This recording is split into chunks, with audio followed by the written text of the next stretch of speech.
আমরা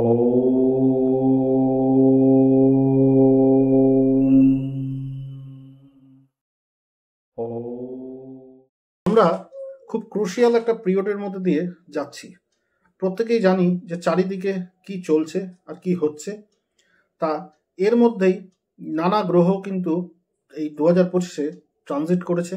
সেই সব ভিডিওগুলো কিন্তু আগেই আমি কিন্তু দিয়েছি। যেমন রাহুর ভিডিও আছে, শনির ভিডিও দেওয়া আছে। আপনারা প্লিজ কাইন্ডলি দেখে নেবেন। মঙ্গলের ট্রানজিটটাও কিন্তু আমি বলে দিয়েছি, আপনারা কিন্তু একটু দেখবেন। তো আজকে যেটা নিয়ে আমি আলোচনা করব আপনাদের সঙ্গে, সেটা কিন্তু জুন মাসে ওভারঅল সব কটা রাশির কেমন যেতে চলেছে, কি কি হতে চলেছে, কি কি দেখব আমরা, সেইগুলো নিয়েই কিন্তু বিস্তারিত আজকে আলোচনা করব। যে কথাগুলো আমি বলবো বা যে সাবধানতাগুলো দেব, যেগুলো বলবো সেগুলো একটু মেনে চলার চেষ্টা করবেন, তাতে আপনার লাভই হবে। তো চলুন বেশি কথা না বলে আজকে ভিডিওটা শুরু করি। তো নমস্কার, আমি বাদশা মুখার্জি, অ্যাস্ট্রোলজার, বাস্তুশাস্ত্রবিদ, প্লামিস্ট অ্যান্ড নিউমোলজিস্ট। ধনুরাশির 2025-এর এই জুন মাস কেমন যাবে আসুন জেনে নিই। তো প্রথমেই আমি বলবো, ধনুরাশির জন্য যারা অধীর আগ্রহে বসে আছেন তাদেরকে বলবো, আপনাদের সময়টা কিন্তু মোটের ওপর ভালো, মানে খুব ভালোও না, খুব খারাপও না। তবে একটা খুশির খবর, আপনাদের কিন্তু অনেক নতুন নতুন বন্ধু বা বান্ধবীর সঙ্গে নতুন পরিচয় হওয়ার জায়গা কিন্তু আমি দেখছি। আমি এই সময়টা বলবো যে ফাটকা বা লটারি বা শেয়ার মার্কেট থেকে আপনারা কিন্তু একটু দূরেই থাকুন। ধনুরাশির ব্যক্তিরা যারা বাড়িতে বসে কাজ করেন বা যারা কনস্ট্রাকশনের কাজ করেন, তাদের জন্য কিন্তু বলবো সময়টা কিন্তু খুবই ভালো আমি দেখছি। ধনুরাশিকে বলবো, মাকে দিয়ে কিন্তু আপনাদের চিন্তার বিষয় থাকবে। মায়ের শরীরের দিকে আপনাদের ধ্যান দেওয়া অবশ্যই অবশ্যই দরকার। ধনুরাশির জন্য এই জুন মাস কিন্তু ভাগ্যের সাপোর্ট কিন্তু আপনারা মোটের ওপর ভালো বলতে পারি। খুব সবসময় সাপোর্ট আপনি পাবেন না, আবার কিছু কিছু সময় কিন্তু আপনি সাপোর্ট পাবেন। তাহলে মোটামুটি হবে কিন্তু ভাগ্যের সাপোর্ট। ধনুরাশির ব্যক্তিরা যারা চাকরি করছেন তাদের জন্য কিন্তু সময়টা বেশ ভালো, কিন্তু ব্যবসাদারদের জন্য সময়টা কিন্তু মোটের ওপর ভালো, কখনো খারাপ কখনো ভালো, এইভাবেই কিন্তু চলবে। ধনুরাশির বাচ্চাদের যাদের বাচ্চা আছে তাদের জন্য বলছি যে তাদের কিন্তু পড়াশোনায় একটু অমনোযোগী হতে পারে বা চঞ্চলতা দেখা দিতে পারে, কিন্তু যারা একটু বড় তাদের কিন্তু পড়াশোনার দিকটা কিন্তু ভালোই দেখছি।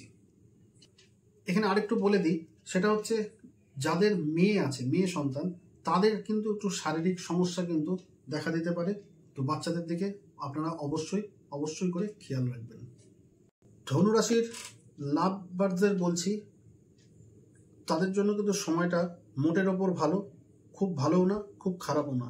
যারা বিবাহিত ধনুরাশির তাদেরকেও বলবো কিন্তু আপনাদেরও সময়টা কিন্তু মোটের ওপর ভালো। আর আরেকটা কথাও বলে দিই, এই সময় কিন্তু আপনারা কোনো বড় ইনভেস্টমেন্ট কিন্তু করতে পারেন নিজেদের জন্য, বা জমি বাড়ি কেনার, বা এইটা কিন্তু একটা ভালো সময় বলতে পারেন।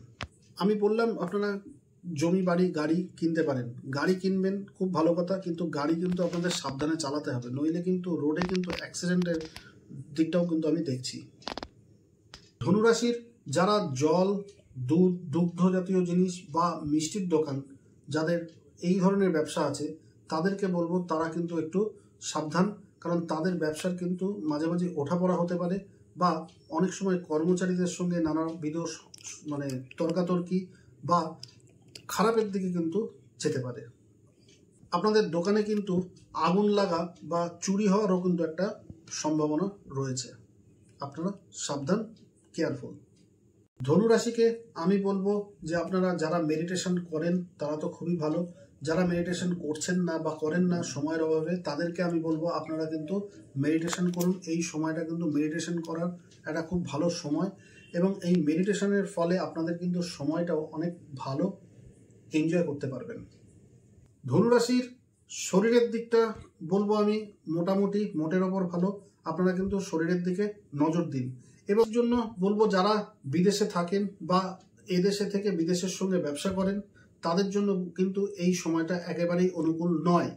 আর যারা ভাবছেন বিদেশে ভ্রমণ করব, তাহলে আমি বলবো এই মাসটা কিন্তু আপনারা ভ্রমণটা না করাটাই আমার মতে বেটার হবে।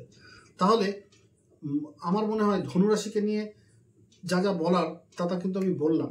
যদি আমি কোনো কিছু মিস করে থাকি বা আপনাদের জানার কিছু থেকে থাকে তাহলে অবশ্যই কিন্তু একটা কমেন্ট করতে কিন্তু ভুলবেন না। ওভারঅল কিন্তু আমি মোটামুটি সবই কভার করলাম।